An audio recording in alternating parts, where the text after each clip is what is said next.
So mga tol, matapos nga pong i-demolish ni Gervonta Tank Davis itong sektor Luis Garcia nito lang nakaraang linggo sa Capital One Arena, Washington DC, sinabi ni Tank Davis sa interview sa kanya sa second out na kung siya daw ang masusunod, mas gugustuhin daw niya na matapos hanggang round 12 ang mga laban niya kaysa daw matapos sa isang knockout. Subalit gustong gusto daw ng mga boxing fans mga tol, lalong lalo na ang mga nanonood sa venue, na may knockout na mangyayari. Sa laban nga daw nila na Hector mga tol, marami ang nagbubu sa kanya dahil walang aksyon na nangyayari sa laban. Pero mas gusto umano ng corner niya mga tol na manatili daw siyang kalmado at dominahin lang daw itong si Garcia sa round by round. Dagdag pa ni Tank, hindi nga daw niya alam na tumama ang hard shot niya kay Hector Luis Garcia. Oo, masakit daw ang patama niya na yon. Pero yung sinasabi daw ni Hector na hindi daw niya alam kung nasaan siya, nakakabaliw daw yon. Samantala, dahil usap-usapan nga po ngayon ang laban ni Tank Davis dito kay Ryan Garcia sa darating na April 15, kung saan pinost pa nga ito ni Ryan Garcia sa kanyang social media account. At ganun din itong lehitimong boxing insider na si Michael Benson. Subalit sa artikulo nga po ng Boxing Scene, binunyag ni Tank Davis mga tol, hindi pa umano pumipirma si Ryan Garcia ng kontrata ng laban.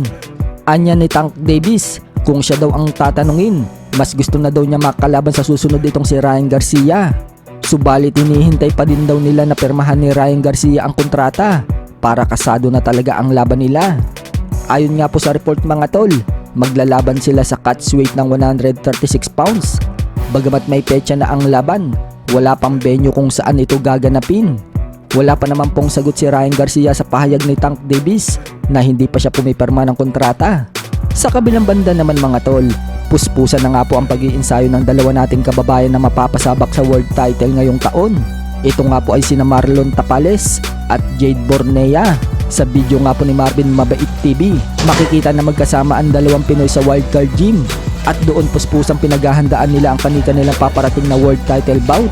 Si Marlon Tapales mapapalaban sa Unified Super Bantamweight Champion ng Uzbekistan na si Murodjon Akhmadaliev, habang si Jade Bornea naman mga tol mapapalaban sa IBF Super Flyweight Champion ng Argentinian na si Fernando Martinez.